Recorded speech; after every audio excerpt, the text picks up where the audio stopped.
This is Goku's son, DBZ, and I know I'm a day late. This is Monday and not Top 12 Sunday, but I've had some technical issues and errors that I had to take care of yesterday and this morning, so that's why I'm a little bit late. Today I will be counting down the top 12 movies of the 2000s. Now, this will be based on overall picture. One, popularity. Not really based on box office success, but popularity, pop culture, having a pretty good following, as well as it's going to be based on how good it was reviewed by people and critics. So, based partially also on like scores on Rotten Tomatoes. And the overall picture, I guess you could say, is how it's overall based. And yeah, as always, it's based on opinions from Tumblr, YouTube, Facebook, Twitter. So keep that in mind. And coming in at number 12 is a tie. Sin City, and by Christopher Nolan, Insomnia.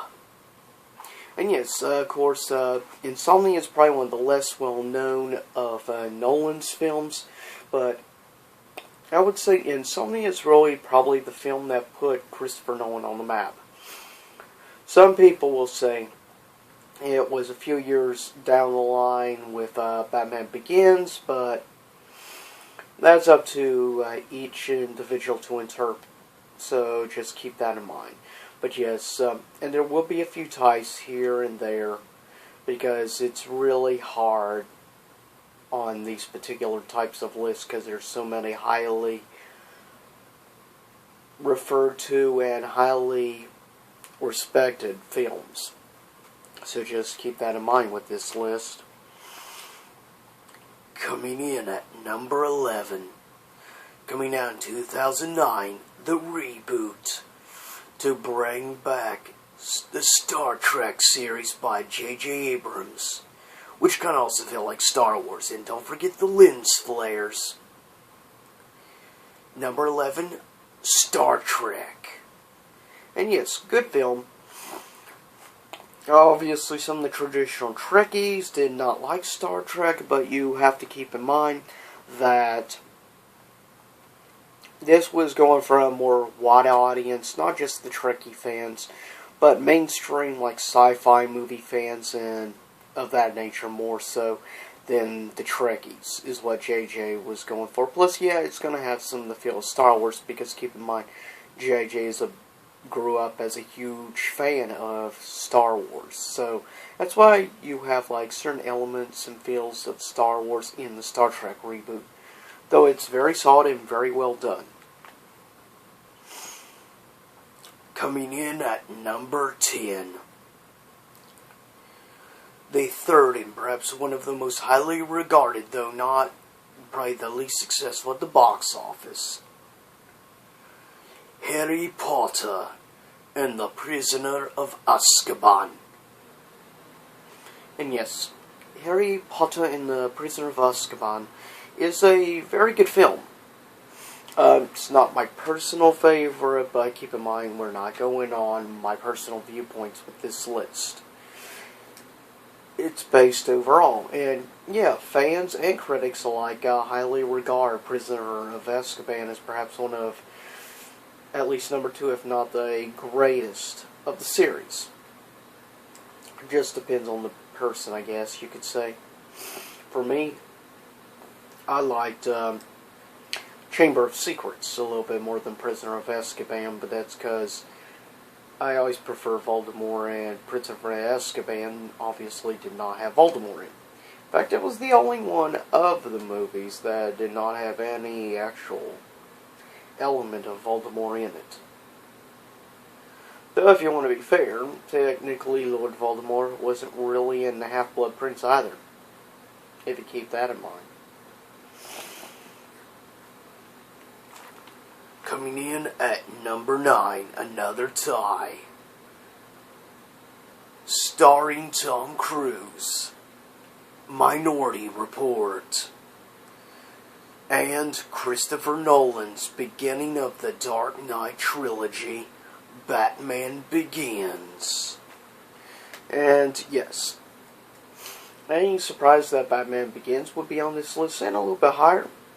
Not really a surprise, because Batman Begins now, at least if you want to ask my personal view, which I feel is the best of the Dark Knight movies, I would go with Batman Begins. I know most people overwhelmingly, obviously, go with the Dark Knight, which I can honestly say is on this list, since it's based on popularity and stuff. But, for me, Batman Begins. Why? Because it tells a little bit more, of course, the origin story, a different viewpoint through Nolan's eyes. And also, I loved Liam Neeson as Ra's al Ghul. And I like that character, and I like Liam Neeson more than I liked Heath Ledger or the Joker. I'm sorry. I like Joker, but I feel he's like the most overrated villain in the Batman franchise. Sort of like Green Goblin in Spider-Man. Keep in mind, that's just my personal opinion. But yes. And obviously, Minority Report is one of the more popular and liked Tom Cruise movies, excluding, obviously, the Mission Impossible franchise. Minority Report was kind of interesting, and I believe now they have like a TV show coming out, actually. Of course, the movie was directed by Steven Spielberg. No surprise there, given he is a great director. And, yeah, more or less. Coming in at number 8, 007, Casino Royale. And I have no viewpoint one way or the other on this movie, because this is one of the few Bond movies I have actually not watched. I know I need to watch Casino Royale. I mean, I absolutely loved Skyfall. And it's one of my top 3 favorite Bond movies of all time. Now, personally, for me, if I had to choose my top 3 favorite Bond movies, they'd probably be Skyfall, GoldenEye, and Goldfinger. But that's me. And yeah, definitely Casino Royale, definitely of the new millennia, 2000, 2009, is definitely probably the most successful of those Bond movies, and is without doubt definitely the one with the critic praises. But given how the last 007 movie with the former Bond was compared to Casino Royale, wasn't that too hard to really be so huge and stuff, and given the new Bond is way better. Coming in at number 7, American Gangster, which I personally have not seen as well. But American Gangster, the premise of the movie is that, obviously, it's a gangster mafia type film. And, to be fair, at least from what I've heard about it and stuff, it sounds interesting and stuff. And I do like a few here and there gangster mob type movies on occasion. Not that often, but on occasion I'm in the mood to watch something like that. So I usually always end up going to, obviously, The Godfather or Godfather 2. Is my top choices for gangster type movies, or mob, should I say. But that's me. Everyone's entitled to their own opinion and taste. Coming in at number 6 is another tie. Really the true beginning of the Marvel Cinematic Universe, the original Iron Man, tied with, of course, Spielberg's film starring Tom Hanks and Leonardo DiCaprio, Catch Me If You Can, which I have seen both of those movies, I can honestly say. Catch Me If You Can, I haven't seen in quite several years. I've only seen it once, but I can honestly say I thought it was a pretty solid movie overall. But I would expect nothing less from, obviously, Spielberg and, obviously, Tom Hanks. And over the years, I've started liking Leonardo DiCaprio more, so. But it's just based, as I say, on opinion. And with a shadow of a doubt, Catch Me If You Can is a really solid movie overall. Now, I'm not surprised, because Spielberg is one of the probably the greatest director ever, and Tom Hanks is probably one of the best actors ever. But Leonardo DiCaprio, you could say the same thing, because he's done some really good movies, like Django Unchained and others, which I enjoyed him in, and of course The Great Gatsby. But coming in at number 5, The Departed, which is another really good movie. I only recently finally watched The Departed, and The Departed is a really solid, really well acted movie. And if you're looking for something with like a very solid, well directed, well acted drama, and you don't care too much about the language, then frankly, I highly recommend you check out The Departed. Solid cast, probably one of the best casts I've ever seen in any movie. I mean, if you don't believe me, just type up on Rotten Tomatoes or IMDb or whatever that site is, and check out the cast for it. One of the best casts ever in a drama. It's a really interesting film also, when you learn about what the actual plot and the whole story behind The Departed is about. It's really interesting. Coming in at number 4, the movie that made some people happy because it dethroned James Cameron's Titanic. Incidentally, also created by James Cameron. And coming in number 4, obviously, that is James Cameron's Avatar. Not to be mistaken with The Last Airbender. Basically, it's sort of, you could say, it's like Dances with Wolves with blue aliens, I guess you could say. It's probably one of the best ways to describe it, because the basic premise of the movie is about these, obviously, creatures and stuff that live on the planet of Pandora. And they're very in tune with nature. And so, of course, the humans that come there represent a giant military private contract security force corporation that want to plunder all the resources and stuff of the planet. Kind of sounds like the West, doesn't it? In, well, Western Europe and North America, when it comes to that kind of aspect. But I guess you could say, if you really want to bring it down to a very basic plot view, it's trees good, people evil. That's really the most simple way to translate. It's basically, it is more or less about, that they're in tune, but they, of course, obviously, are like a alien version of like Native Americans. Which, of course, obviously, Native Americans are very well known for being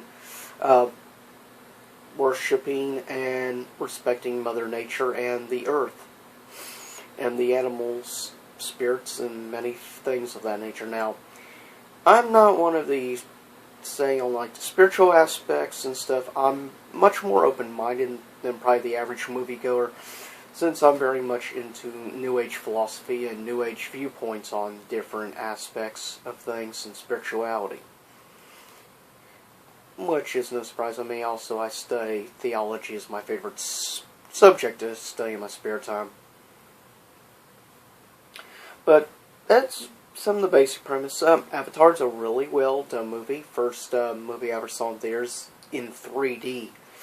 So it was definitely blew me away. The special effects were top notch. The acting was very well done. The acting chops. The cast they chose was really solid. Not the biggest, like, well-known cast, but a very good cast in the acting area. And I have reasonably high hopes for Avatar 2, and I really hope it ends up being good. But yes, coming in number 4 is Avatar, which is a great film. And if you haven't seen Avatar, one question: why not? Coming in at number 3 is probably the crowning jewel of Christopher Nolan. Number 3 is The Dark Knight, which I guess shouldn't be any by surprise. Yeah, it really shouldn't be any surprise at all. But really good, really solid movie overall. And, I still love the movie. Heath Ledger is not my favorite Joker, though, to be fair. My favorite is the animated Joker, which was voiced by Mark Hamill, a.k.a. Luke Skywalker. And my favorite live-action Joker is probably Jack Nicholson, though I do love the Heath Ledger for being a little bit darker tone. And basically, Nolan basically set the whole standard that now the DCU is going with, or the DCEU, whatever they're going by, DC Expanded Universe instead of actually Cinematic Universe, but I don't care what some people say, it's still the DCU. But, more or less, that's how I see it. Is, well-directed, well-produced movie, good quality, and the story overall was good. I felt that they didn't give quite enough time to Harvey Dent Two-Face. And I was kind of disappointed because, at least with Batman villains, my personal favorite Batman villain has and always will be Harvey Dent Two-Face. I know most people choose Joker number 1, obviously. But, yeah, I've seen the movie, even though it's not my favorite. I've seen Dark Knight multiple times. I've probably watched it personally probably about 7 or 8 times. So I know the movie pretty well, overall. And yeah, coming in at number 2. The Gladiator, starring brain freeze, Russell Crowe.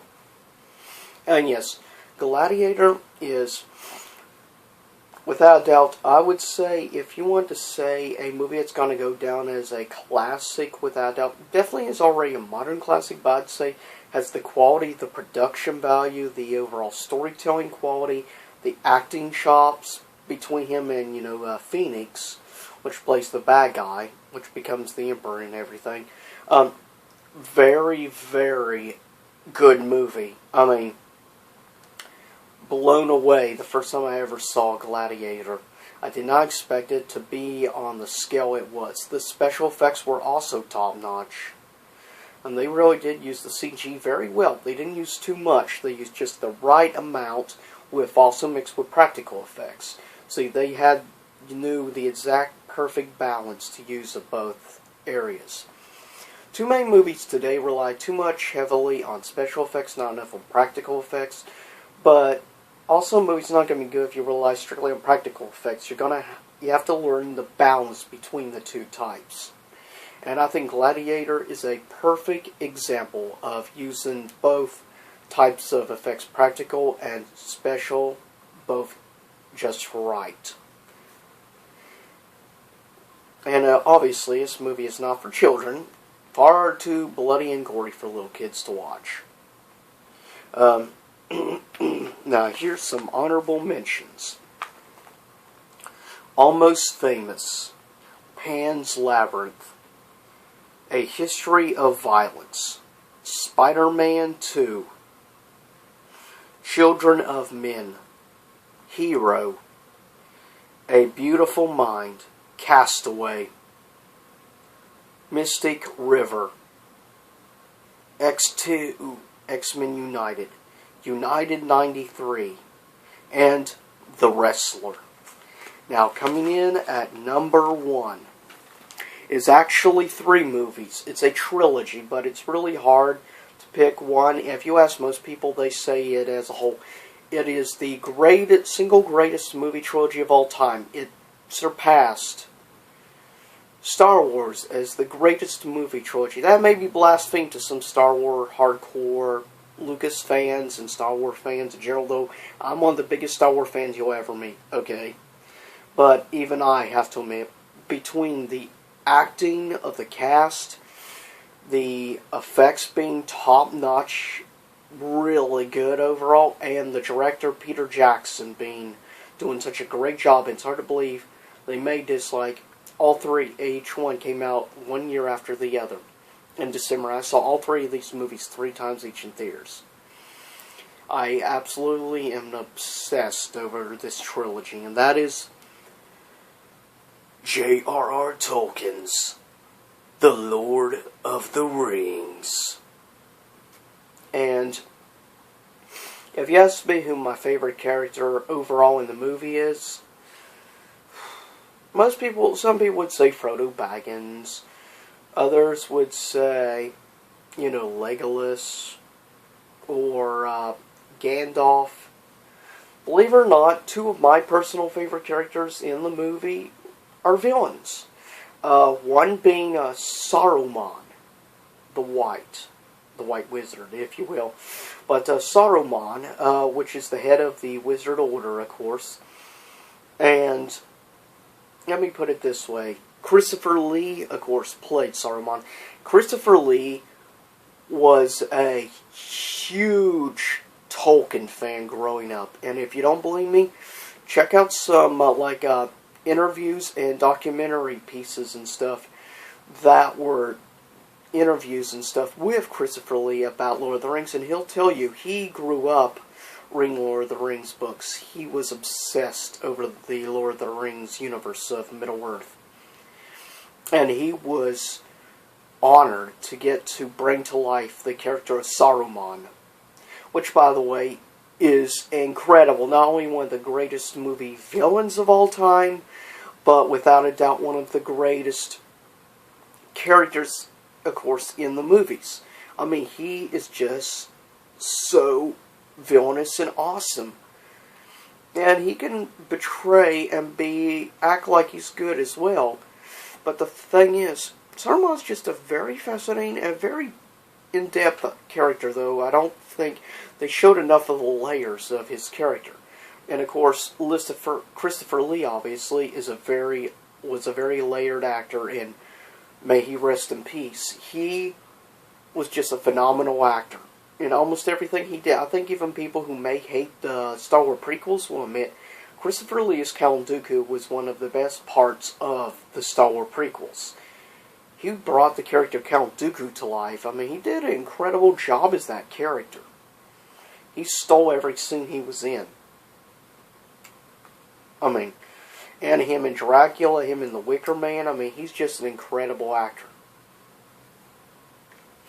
And the other personal favorite character in the movies, some people could consider him, now definitely overall he was the antagonist, definitely more a villain. For a short time there you thought maybe he was going to pull anti-hero or something. But no, in the end, of course, his selfishness obviously took over because of his obsession for the ring. Of course, when your mind's been poisoned for 600 years in the Misty Mountains, that'll do it to you. Obviously, he was once called Smeagol and lived pretty much around the area of the Shire. And obviously, he became possessed with the ring and he changed. And he became what we know as Gollum. Gollum stole the movies, as far as I'm concerned. And I think there's probably quite a few people out there who feel the same as me. Gollum is just an incredible actor. Well, not actor, but Gollum is such an incredible character. Andy Serkis, who brought to life Gollum, is an incredible actor. He is without a doubt probably the single greatest motion capture actor ever. His job in the 3 Lord of the Rings movies and the first of the 2 Hobbit movies, An Unexpected Journey, which by the way is my favorite of the Hobbit movies, because it felt the most like Lord of the Rings. And also Andy Serkis as, obviously, Caesar in Rise of the Planet of the Apes and Dawn of the Planet of the Apes. And, of course, in 2 years from now, we'll get War of the Planet of the Apes, the final movie in the trilogy. And he also will be doing, it was confirmed in Star Wars Episode 7, The Force Awakens, he will be playing the character General Snow, the head honcho bad guy, which, by the way, has also been confirmed will be a motion capture character. Now, I kind of expected it already, they'd be motion capture, because, let's face it, Andy Serkis is going to be stuck in that stupid, suit and stuff motion capture suit for the rest of his life, because of how good a job he did as Gollum and then Caesar. And we'll see how he does this December as General Snow. But as always, this is Goku-san DBZ. I hope you liked the top 12 movies of the 2000s. And stay tuned for future top 12 movie lists, which I'll be doing in the future. A top 12 for the 70s, a top 12 for the 80s, top 12 for the 90s, and the top 12 movies of all time. So stay tuned for that. And you can, of course, follow me at twitter.com/GokuSunDBZ and also on Google+. Obviously, GokuSunDBZ on there as well. And please subscribe, leave a comment, give me ideas for future reviews and top 12 lists. And yes, I am right now working on re-listening multiple times to each of the tracks on the Disturb album, so I can do a good overall thorough review of the album. I want to try to listen to the entire album 10 times or so. That way I have a better picture of the songs and the meanings behind them, obviously. But, and of course, that'll be my first album review. So stay tuned for that. And for some new comic book reviews, which I will be doing in the next few days. A special review of a new comic that the first issue just came out of, which is called Batman Arkham Knight Genesis, Issue 1. So stay tuned for that. And please subscribe and let our people know about my channel. As always, I'll see you next time here in YouTube land.